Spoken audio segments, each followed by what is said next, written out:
Amado Señor y buen Padre Celestial, te damos las gracias, Dios eterno, en el nombre de Jesucristo nuestro Señor, Padre, por tu inmenso amor, Señor, por tu misericordia, por tu gracia, por tu bondad infinita, oh Dios. Señor amado, una vez más, estamos ante tu presencia, oh Dios.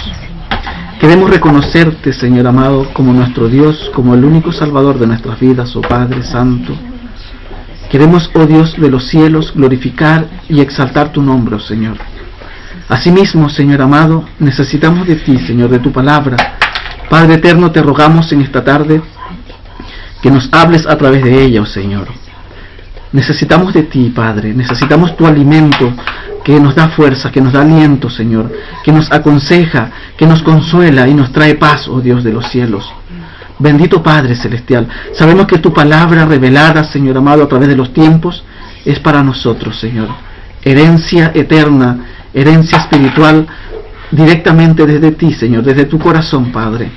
En ella está revelado, Señor amado, tu carácter, oh Dios, tu naturaleza, Padre eterno, y el amor infinito con el cual nos has amado, Señor.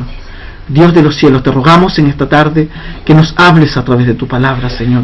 Queremos ser edificados, queremos ser, Señor amado, consolados, queremos ser enseñados por ti, oh Dios.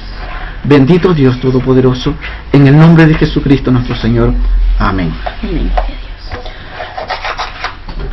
Continuando con la serie del libro de Mateo, vamos a empezar hoy día el mensaje en el capítulo 3. Y vamos a leer desde el verso 1 hasta el verso 12, por favor. Dice así la palabra del Señor. Mateo 3, del 1 al 12. En aquellos días vino Juan el Bautista predicando en el desierto de Judea, y diciendo: arrepentíos, porque el reino de los cielos se ha acercado. Pues este es aquel de quien habló el profeta Isaías, cuando dijo: voz del que clama en el desierto, preparad el camino del Señor, enderezad sus sendas. Y Juan estaba vestido de pelo de camello y tenía un cinto de cuero alrededor de sus lomos, y su comida era langostas y miel silvestre. Y salía a él Jerusalén y toda Judea y toda la provincia de alrededor del Jordán, y eran bautizados por él en el Jordán, confesando sus pecados. Al ver él que muchos de los fariseos y de los saduceos venían a su bautismo, les decía: generación de víbora, ¿quién os enseñó a huir de la ira venidera? Haced pues frutos dignos de arrepentimiento, y no penséis decir dentro de vosotros mismos: a Abraham tenemos por padre, porque yo os digo que Dios puede levantar hijos de Abraham aún de estas piedras. Y ya también el hacha está puesta a la raíz de los árboles. Por tanto, todo árbol que no da buen fruto es cortado y echado en el fuego. Yo a la verdad os bautizo en agua para arrepentimiento, pero el que viene tras mí, cuyo calzado yo no soy digno de llevar, es más poderoso que yo. Él os bautizará en Espíritu Santo y fuego. Y su aventador está en su mano, y limpiará su era, y recogerá su trigo en el granero, y quemará la paja en el fuego que nunca se apagará. Amén. Dios de la gloria, gracias por tu palabra, Señor. Te rogamos, oh Dios, que nos dirijas, que nos conduzcas, Señor amado. Necesitamos de ti, Padre. Anhelamos escuchar tu voz, Padre Santo. No queremos vana sabiduría, Padre Santo. Queremos escuchar tu palabra, oh Dios. Bendito Dios de los cielos, en el nombre de Jesucristo nuestro Señor. Padre Santo. Amén. Entonces, si se le pudiese poner un título a este mensaje, el más indicado creo yo que sería: arrepentíos, porque el reino de los cielos se os ha acercado. En este mensaje veremos una secuencia de temas que se relacionan obviamente con lo que hemos leído: el cumplimiento de las Escrituras en relación al ministerio de Juan, el llamado al arrepentimiento por la fe en Jesucristo nuestro Señor. Los hebreos confiaban en la carne para llegar a Dios, y el juicio y recompensa de Dios al final de los tiempos. En el verso 1, tenemos el cumplimiento de la profecía de Isaías. Capítulo 40 de Isaías, verso 3, él anunció esto: voz que proclama en el desierto, enderezad las calzadas, enderezad las sendas del Señor. Estaba hablando de Juan el Bautista, que iba a irrumpir en el escenario religioso de Israel. En aquellos momentos podemos identificar o podemos discernir a través de las Escrituras que la situación espiritual del pueblo de Israel no era la más adecuada. Esto lo podemos deducir de las veces que el Señor Jesús confrontó a los líderes religiosos. Todos ellos, de manera unánime, estaban errados en la interpretación de las Escrituras, en la aplicación de los mandamientos de Dios, y los sacerdotes mismos, los que eran los encargados de ofrecer los sacrificios en el templo, no creían en la palabra de Dios como había sido revelada.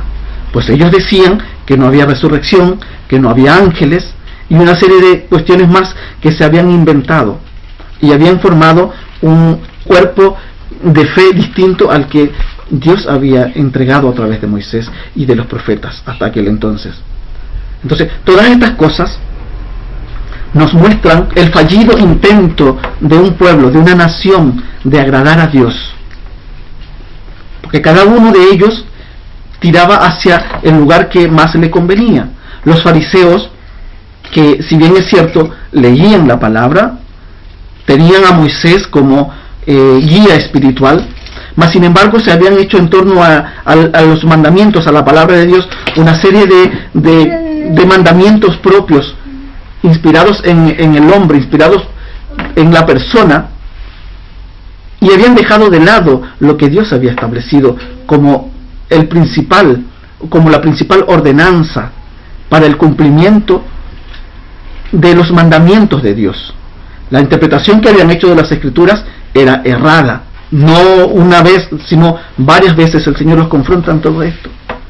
Entonces, el escenario en el que encontramos a Juan, que anuncia el arrepentimiento, es un escenario espiritual muy crítico, muy complejo. Tanto es que él les dice: ¿quién os ha enseñado a huir de la ira venidera? Generación de víboras. Les está diciendo: hijos del diablo. ¿Qué es lo que ha pasado en sus corazones en estos días? Que vienen buscando que vienen buscando perdón por medio del arrepentimiento. Era esto lo que era este el mensaje de Juan, diciendo: arrepentíos, porque el reino de los cielos se os ha acercado. El Señor Jesucristo de manera continua entregaba este mismo mensaje: pues el reino de los cielos está entre vosotros. Un mensaje nuevo, un mensaje distinto, un mensaje confrontacional, de manera directa, un mensaje nacido en el corazón de Dios. Es por eso que muchos se asombraban y decían que el Señor Jesucristo les hablaba con autoridad, no como los escribas y los fariseos, porque ellos habían perdido toda autoridad espiritual por cuanto se habían desviado del mandamiento. Entonces este mensaje es un mensaje confrontacional, que es lo que necesita el corazón del hombre. El hombre necesita ser confrontado con su pecado, ser confrontado con su realidad. Y allí está Juan, lo escuchamos, lo vemos diciendo: arrepentíos, porque el reino de los cielos se os ha acercado. En el verso 3 dice: pues este es aquel de quien habló el profeta Isaías cuando dijo: voz que proclama en el desierto, preparad el camino del Señor, enderezad sus sendas. Era necesario que alguien como Juan antecediera al Señor Jesús, para que preparara el camino, para que los corazones que habían de estar dispuestos para escuchar el mensaje de Cristo estén preparados, porque la irrupción del Señor Jesucristo iba a ser aún más fuerte, iba a ser para ellos un mensaje aún más confrontacional que el mensaje de Juan. Porque si bien es cierto, Juan confrontaba a la gente, les decía les hacía ver en la condición en la que ellos estaban, en el sentido espiritual, pero vino el Señor Jesucristo y esto se acentuó de alguna manera. Vamos por favor al libro de Mateo mismo, al siguiente capítulo, el capítulo 4, versos 12 al 17, por favor. Mateo 4. Dice: cuando Jesús oyó que Juan estaba preso, volvió a Galilea, y dejando Nazaret vino y habitó en Capernaum, ciudad marítima en la región de Zabulón y Neftalí, para que se cumpliese lo dicho por el profeta Isaías cuando dijo: tierra de Zabulón, tierra de Neftalí, camino del mar al otro lado del Jordán, Galilea de los gentiles. El pueblo asentado en tinieblas vio gran luz, y a los asentados en región de sombra de muerte, luz les resplandeció. Desde entonces comenzó Jesús a predicar y a decir: arrepentíos, porque el reino de los cielos se os ha acercado. El arrepentimiento como conductor del hombre hacia Cristo. El arrepentimiento como medio necesario para que las personas, para que el hombre, la mujer, llegue a Cristo. Sin arrepentimiento previo no podemos llegar a Cristo, porque el arrepentimiento es lo que nos permite ver a nosotros nuestra condición. Entonces ese es el mensaje de nuestro Señor: arrepentíos porque el reino de los cielos se os ha acercado. Donde Él iba a predicar, llegaba con este mensaje: arrepentíos, arrepentíos. Y no solamente el Señor Jesucristo. Vamos a ver que los apóstoles, los discípulos, tenían el mismo mensaje: arrepentíos.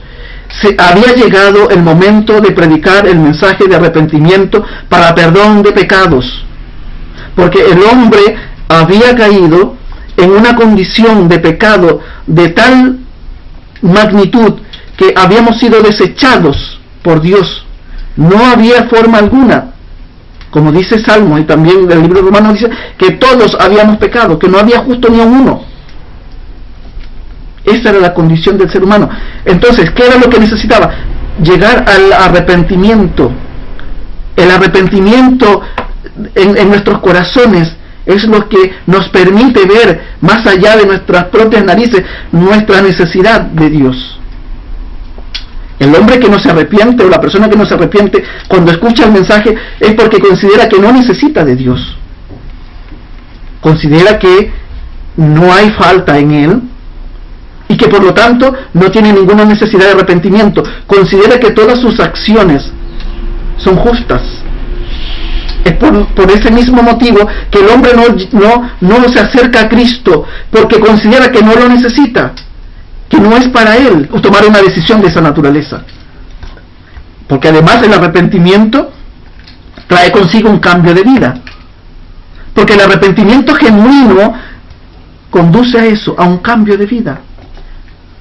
Proverbios dice que el que confiesa sus pecados y se aparta, alcanza misericordia. Es necesario es necesario transformar una vida llena de maldad, llena de pecado, y alejarnos de él para alcanzar la misericordia de Dios.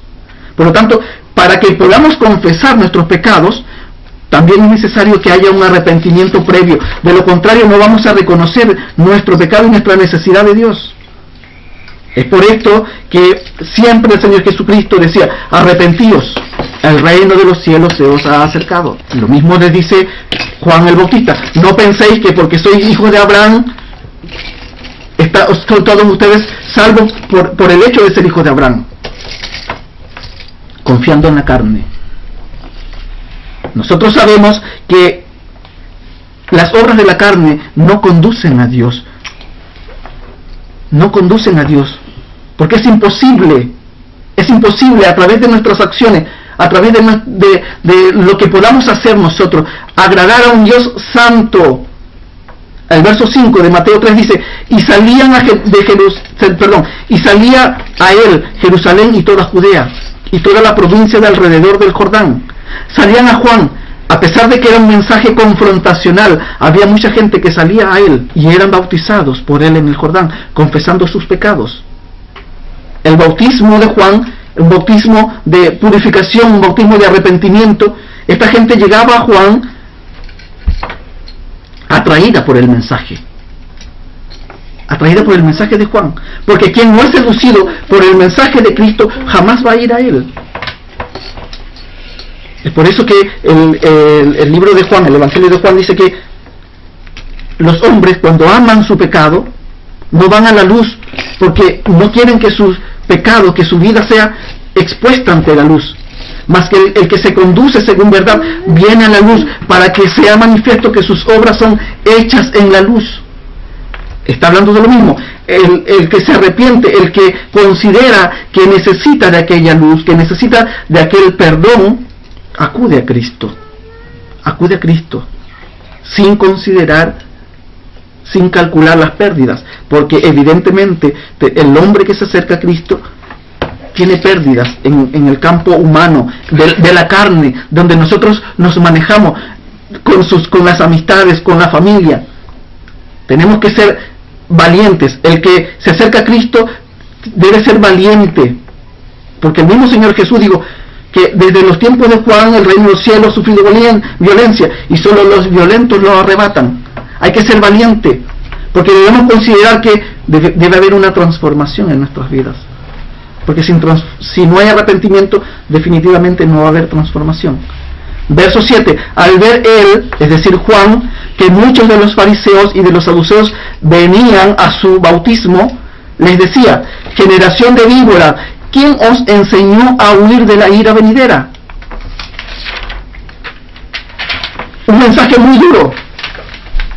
Aquí la traducción en cierta medida rebaja el nivel de dureza del mensaje, porque lo que quiere decir esto literalmente es: hijos del diablo, ¿quién les enseñó a huir del fuego eterno? El mensaje de Cristo, en este caso el mensaje de Juan, el mensaje que Dios había enviado a Juan a anunciar, estaba causando efecto en la población.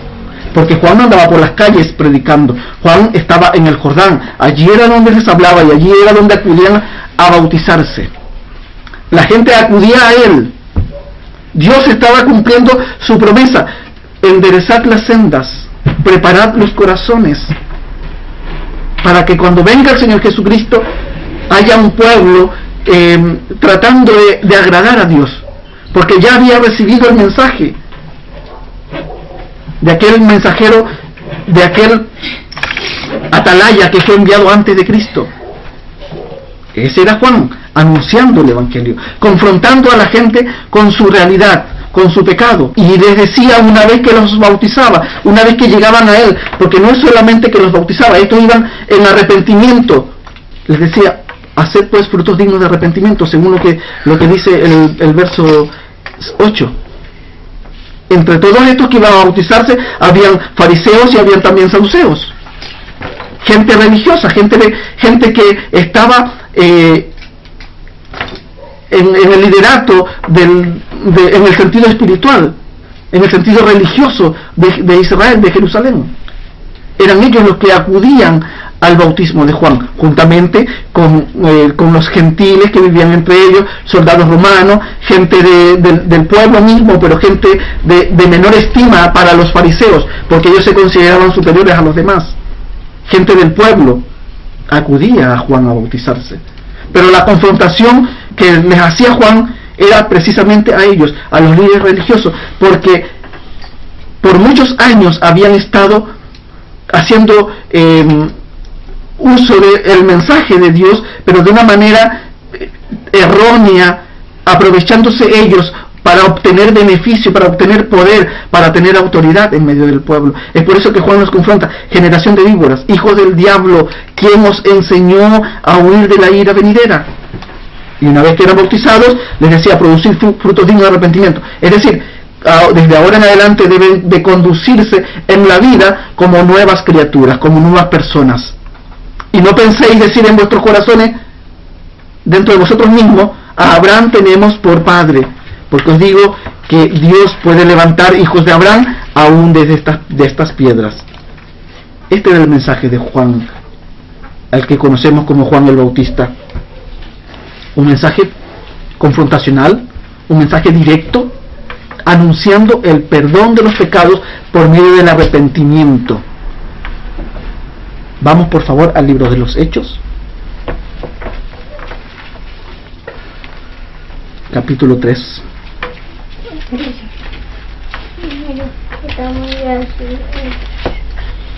Libro de los Hechos, capítulo 3, por favor. Leemos desde el 14. Mas vosotros matasteis al santo y al justo, y pediste que se os diese un homicida. Matasteis al autor de la vida, a quien Dios ha resucitado de los muertos, de lo cual nosotros somos testigos. Y por la fe en su nombre, a este que vosotros veis y conocéis, le ha confirmado su nombre, y la fe que es por él ha dado a esta completa sanidad en presencia de todos vosotros. Mas ahora, hermanos, sé que por ignorancia lo habéis hecho, como también vuestros gobernantes. Pero Dios ha cumplido así lo que había antes anunciado por boca de todos sus profetas, que Jesucristo había de padecer. Así que arrepentíos y convertíos, para que sean borrados vuestros pecados, para que vengan de la presencia del Señor tiempos de refrigerio, y Él envíe a Jesucristo, que os fue antes anunciado. Este es el mensaje de Pedro para poner en contexto lo que está ocurriendo aquí. Pedro y Juan se dirigían al templo, y en su camino se encontraron con un hombre lisiado, un hombre paralítico, que tenía algún tipo de dificultad para caminar, porque sus pies no le permitían caminar. Un hombre cojo, según lo que dice la Escritura. Este hombre, al ver a Pedro y a Juan, les extendió su mano y les pidió que le dieran algo de dinero. Pedro le dice: no tengo ni oro ni plata, mas lo que tengo te doy. En el nombre de Jesús de Nazaret, levántate y camina. Este hombre inmediatamente se levantó y caminó. Y este hecho tan maravilloso, este hecho milagroso a vista de todo el pueblo, le permite a Pedro pronunciar su segundo mensaje después de la ida de nuestro Señor Jesucristo al cielo. Y es allí donde les dice: ustedes mataron al santo, pediste que se le diese a un homicida.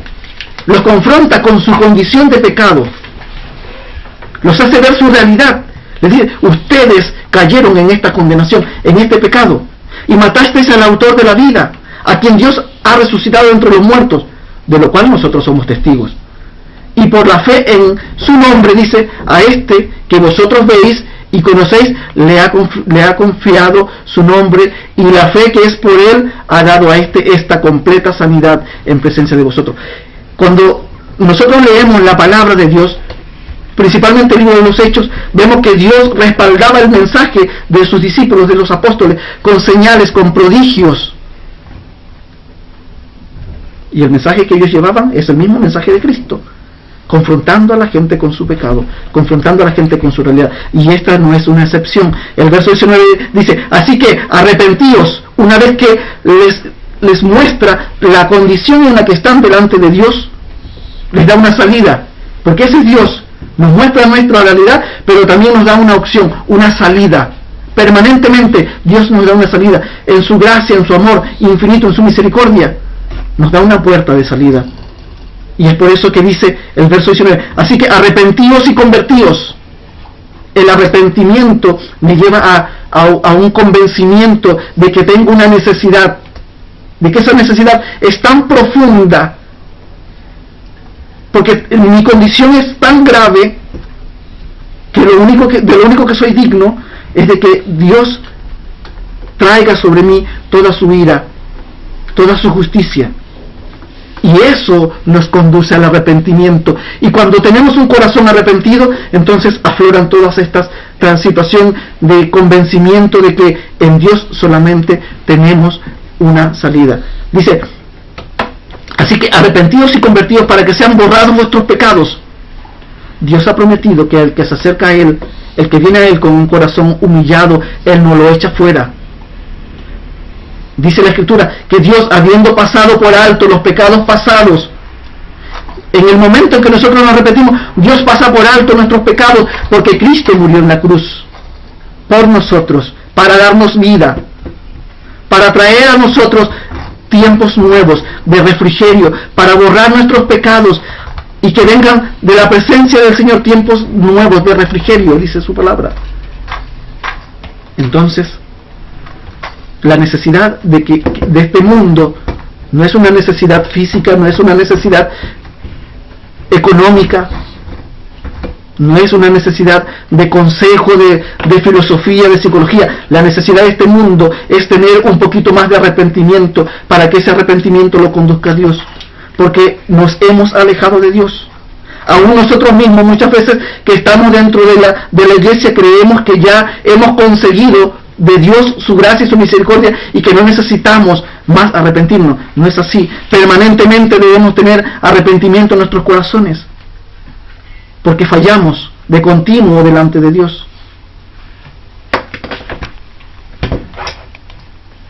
El arrepentimiento, conforme al propósito de Dios, produce quebrantamiento, tristeza, dolor, porque el hombre es consciente por primera vez que ha pecado, que su pecado lo separa de Dios,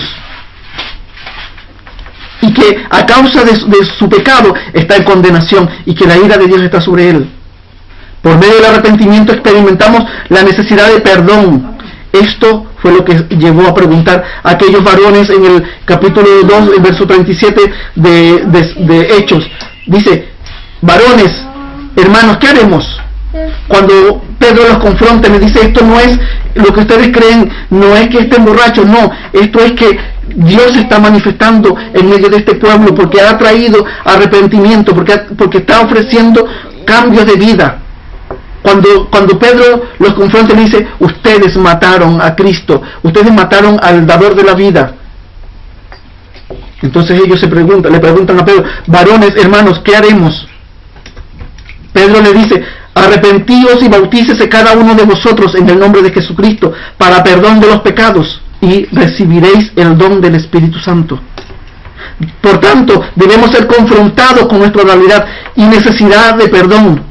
Debemos reconocer que somos pecadores y por nuestros propios medios, y que por nuestro propio medio no podremos librarnos de nuestros pecados y de la condenación producto de nuestra maldad. En Isaías 1:18 dice el Señor, yo lo leo, dice el Señor: venid luego, dice Jehová, y estemos a cuenta. Si vuestros pecados fueren como la grana, como la nieve serán emblanquecidos.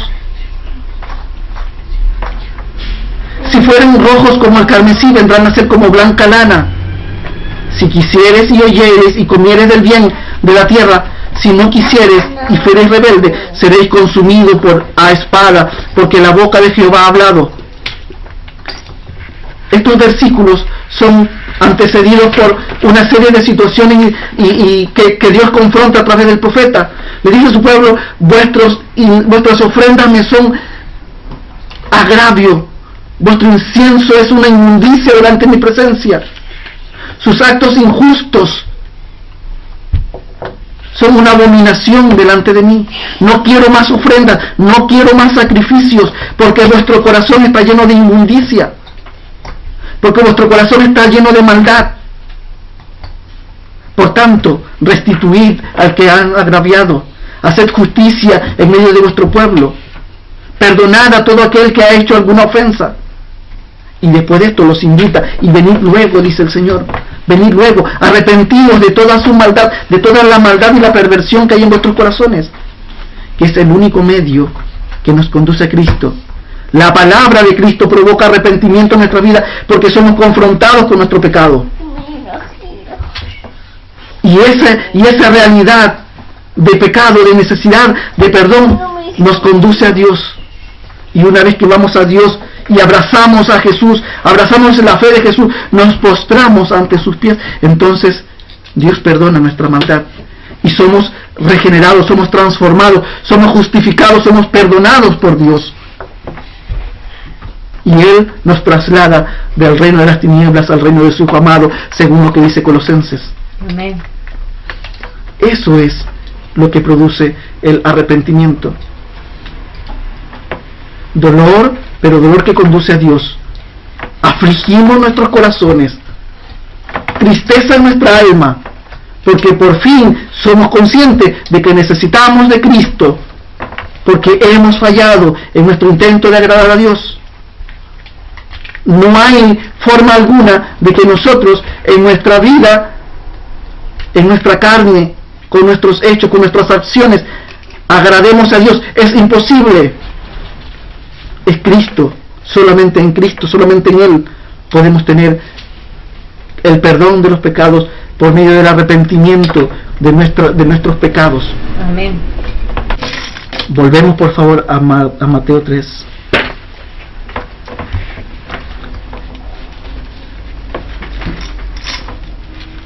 Verso 9 dice así: y no penséis decir dentro de vosotros mismos, a Abraham tenemos por padre, porque os digo que Dios puede levantar hijos de Abraham aún de estas piedras.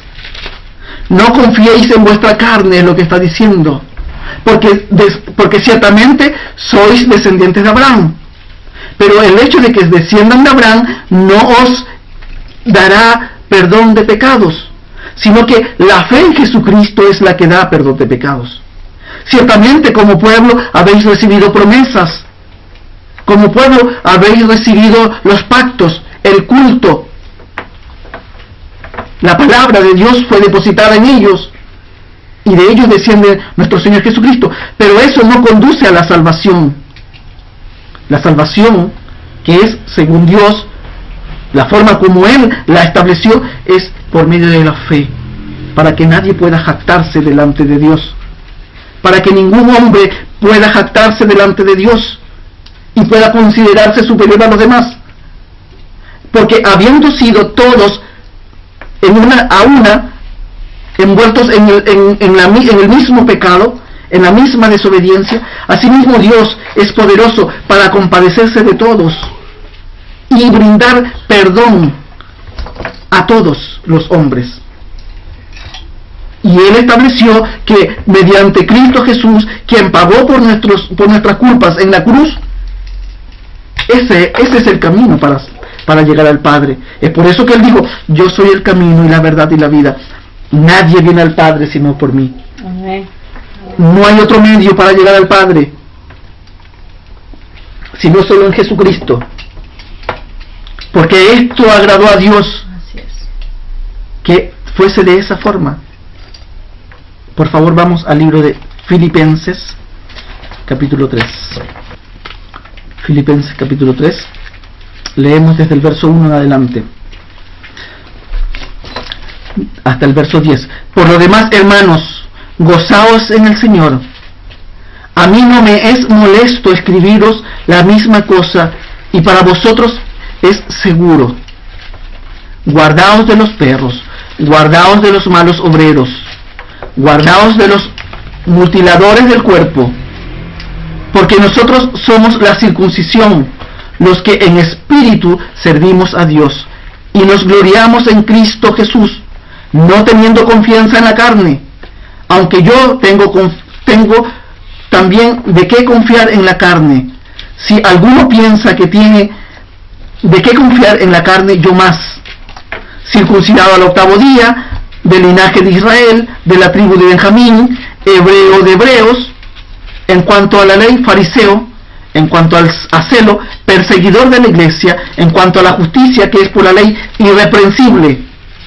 Pero cuantas cosas eran para mi ganancia, las he estimado como pérdida por amor a Cristo. amén, Y ciertamente aún estimo todas las cosas como pérdida por la excelencia del conocimiento de Jesucristo, mi Señor, por amor del cual lo he perdido todo y lo tengo por basura para ganar a Cristo y ser hallado en Él, no teniendo mi propia justicia, que es por la ley, sino la que es por la fe en Cristo, la justicia que es de Dios por la fe, a fin de conocerle y el poder de su resurrección y la participación de sus padecimientos, llegando a ser semejantes a Él en su muerte. Nuestra salvación no está en la carne. Nuestra salvación no está en la carne, como para jactarnos, como lo que estaban haciendo los hebreos en aquel entonces, pensando ellos que eran hijos de Abraham y que por el hecho de ser hijos de Abraham, hijos de la promesa, iban a obtener el favor de Dios. Juan le dice, no penséis en vuestros corazones, no penséis dentro de vosotros mismos que el ser hijos de Abraham os hace hijos de Dios, porque Dios puede levantar hijos de Abraham aún desde estas piedras. Está dirigiéndose a gentiles, seguramente a romanos, a soldados romanos que iban también a él a bautizarse. A ellos es que los cataloga como piedras. Dice, aún de estas piedras, Cristo puede levantar hijos de Abraham. Por lo tanto, el ser hijos de la promesa en Abraham no los conduce a la salvación, sino que el arrepentimiento genuino y el convencimiento de que es necesario de que Cristo venga a morar a nuestras vidas y Él se lleve nuestros pecados en la cruz. Esa es la forma que Dios ha establecido para salvar a los hombres, tanto a los que estaban cerca como a los que estábamos lejos, y de los dos hacer un solo pueblo, ya sin enemistades de por medio, porque Él eliminó todas estas enemistades que había entre ambos pueblos. Verso 10 del capítulo 3 de Mateo dice, y ya también el hacha está puesta a la raíz de los árboles, por tanto, todo árbol que no da buen fruto es cortado y echado en el fuego. Yo a la verdad os bautizo en agua para arrepentimiento, pero el que viene tras mí, cuyo calzado no soy digno de llevar, es más poderoso que yo. Él os bautizará en fuego, en Espíritu Santo y fuego. Su aventador está en su mano y limpiará su era y recogerá su trigo en el granero y quemará la paja en el fuego que nunca se apaga. Una vez que venimos a Cristo en arrepentimiento, debemos de dar frutos que muestren ese arrepentimiento, que muestren ese cambio de vida. El Señor Jesucristo dijo, por sus frutos os conoceréis. Por nuestros frutos somos conocidos, no por lo que decimos. Juan, en una de sus cartas, dice que estaban en medio de nosotros, mas salieron para que fuese manifiesto que no todos los que estaban con nosotros eran de los nuestros. Los frutos del cristiano, los frutos del creyente, son los que dan testimonio que si verdaderamente hemos experimentado ese arrepentimiento genuino que Dios está esperando de nosotros para darnos la vida, para darnos el perdón. Porque no es el que dice yo he sido perdonado, no, es el que Dios ha perdonado, porque en su corazón verdaderamente ha habido un cambio, un arrepentimiento, y ha reconocido su necesidad de Dios. No es para el que quiere, no es para el que corre, sino que para aquel de quien Dios tiene misericordia, en arrepentimiento para una vida nueva. Por último, vamos a Mateo 13, por favor. Dice el verso 12 del capítulo 3, dice, su aventador está en su mano y limpiará su era y recogerá su trigo. Ahora vamos a ver cómo es que sucederá esto. El verso 24 del capítulo 13 dice así, Mateo 13, capítulo 13, versículo 24. Les refirió otra parábola diciendo, el reino de los cielos es semejante a un hombre que sembró buena semilla en su campo, pero mientras dormían los hombres, vino su enemigo y sembró cizaña entre el trigo y se fue. Y cuando salió la hierba y dio fruto, entonces apareció también la cizaña. Vinieron entonces los siervos del padre de familia y le dijeron, Señor, ¿no sembraste buena semilla en tu campo? ¿De dónde pues tienes cizaña? Él les dijo, un enemigo ha hecho esto. Y los siervos le dijeron, ¿quieres pues que vayamos y la arranquemos? Él les dijo, no sea que al arrancar la cizaña arranquéis también el trigo con ella. Dejad crecer juntamente lo uno y lo otro hasta la siega. Y el tiempo de la siega yo diré a los segadores, recoged primero la cizaña y atadla en manojos para quemarla, pero recoged el trigo en mi granero. Lo que está diciendo en el capítulo 3, el verso 12, es esto mismo. Su aventador está en su mano y él separará los suyos de los que son del enemigo. Echará a los suyos dentro del granero y a los que son del enemigo los echará al fuego eterno. Una parábola lo que hace una parábola es que de alguna manera explica una realidad espiritual. Eso es lo que nos está haciendo el Señor con esta parábola. Nos está explicando, nos está ilustrando de una manera distinta una realidad espiritual. Y esto es aplicable en la iglesia. No estamos hablando del mundo, está hablando de la iglesia. Porque la parábola dice que en el mismo campo y el campo, entre medio del trigo, estaba la cizaña.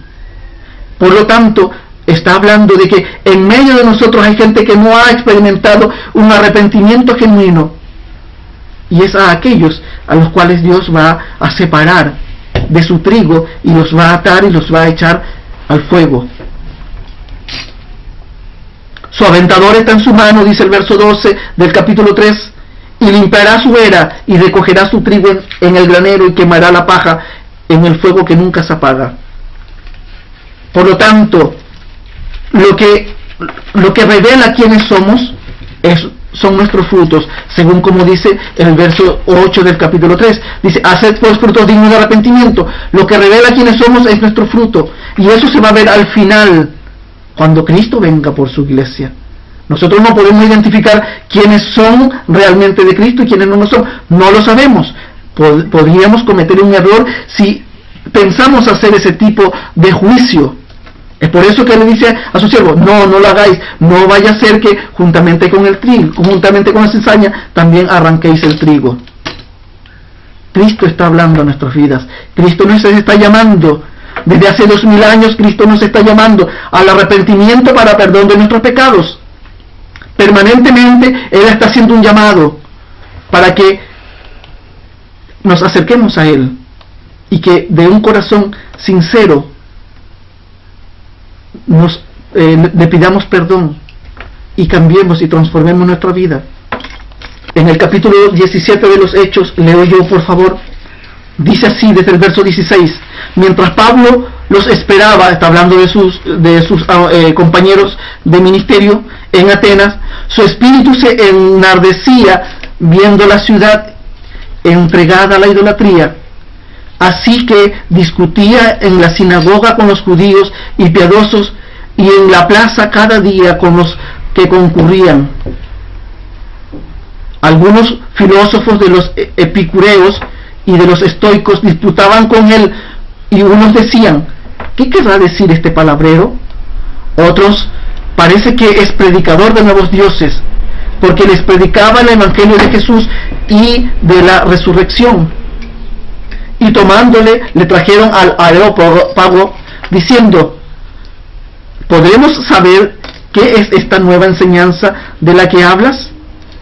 Pues traes a nuestros oídos cosas extrañas. Queremos pues saber qué quiere decir esto. Porque todos los atenienses y los extranjeros residentes allí, en ninguna otra cosa se interesaban, sino en decir o en oír algo nuevo. Entonces Pablo, puesto en pie en medio del Areópago, dijo, varones atenienses, en todo os observo que sois religiosos, porque pasando y mirando vuestros santuarios, hallé también un altar en el cual estaba esta inscripción: al Dios no conocido, al que vosotros adoráis pues sin conocerle, es a quien yo os anuncio. El Dios que hizo el mundo y todas las cosas que en él hay, siendo Señor del cielo y de la tierra, no habita en templos hechos por manos humanas, ni es honrado por manos de hombres, como si necesitase algo, pues Él es quien da a todos vida y aliento y todas las cosas. Y de una sangre ha hecho todo linaje de los hombres para que habiten sobre toda la faz de la tierra, y les ha prefijado el orden de los tiempos y los límites de su habitación, para que busquen a Dios, si en alguna manera palpando puedan hallarle, aunque ciertamente no está lejos de cada uno de nosotros, porque en Él vivimos y nos movemos, y somos como algunos de vuestros propios poetas también han dicho, porque linaje suyo somos. Siendo pues linaje de Dios, no debemos pensar en la divinidad en que la divinidad sea semejante a oro o plata o piedra o escultura de arte y de imaginación de hombres. Pero Dios, habiendo pasado por alto los tiempos de esta ignorancia, ahora manda a todos los hombres en todo lugar que se arrepientan, por cuanto ha establecido un día en el cual juzgará al mundo con justicia por aquel varón a quien designó, dando fe a todos con haberle levantado de los muertos. Esto es lo que Dios quiere de nosotros. Como dice el verso 30, pero Dios, habiendo pasado por alto los tiempos de esta ignorancia, en la ignorancia en la que nosotros vivíamos, ahora manda a todos los hombres en todo lugar que se arrepientan. Arrepentíos y convertíos, dice la palabra del Señor, para que vengan tiempos nuevos, para que venga de Dios refrigerio, para que Él envíe sobre vosotros su Santo Espíritu, para que recibamos el perdón por nuestros pecados. Es necesario arrepentirnos y volvernos a Cristo. Mirad a mí y sed salvos todos los confines de la tierra, dice su palabra. Está hablando en el mismo sentido, que nos arrepintamos de todas nuestras maldades. Pues Cristo está esperándonos con sus brazos abiertos. Él dice que a ninguno de los que el Padre a Él envía, Él los echa fuera, sino que los recibe y los acoge como sus hijos. Vayamos pues a Cristo en oración y pidamos cada día perdón por todos nuestros pecados, porque es necesario que delante de Dios estemos permanentemente a cuenta con nuestras vidas, para así recibir de Él su bendición y vida eterna. Bendito Dios y buen Padre Celestial, te damos las gracias, Padre, por tu amor infinito, por tu bondad, por tu gracia, por tu misericordia, oh Dios de los cielos, porque tú eres bueno, Señor amado. Nos sacaste de la idolatría, nos sacaste de la inmundicia, del pecado, de la maldad en la que vivíamos, oh Señor. Es cierto que éramos ignorantes de ti, oh Dios, pero eso, Señor amado, no evita que seamos culpables delante de ti, oh Señor, porque aún tu creación manifiesta tu grandeza, tu gloria, tu existencia, oh Dios de los cielos. Bendito Señor, permítenos tener permanentemente un corazón arrepentido ante ti, oh Señor, que podamos afligir nuestros corazones cada día delante de tu presencia, oh Señor, y que nos acerquemos a ti en humildad, así como aquel publicano oraba a distancia, que no quería ni acercarse, y decía: Señor, sé propicio a mí, que soy pecador. Esa debe ser nuestra actitud delante de ti, oh Señor, para que de ti obtengamos el beneficio, el perdón y la vida eterna que tú has prometido a todos los que se acercan a ti. Señor, Dios de la gloria, te alabamos y te exaltamos, oh Dios, porque tú eres nuestro Padre, oh Señor, porque en ti confiamos, en ti está puesta toda nuestra esperanza, oh Señor. Bendito Dios, condúcenos a ti de la manera correcta, oh Señor amado, que tu palabra sea la lumbrera que necesitamos en este mundo lleno de tinieblas y de maldad, oh Dios. En el nombre de Jesucristo, Padre, te damos las gracias, Señor, porque tú eres bueno, Padre, porque para siempre es tu misericordia. Gracias te damos, Señor, en el nombre de Jesucristo. Amén. Amén.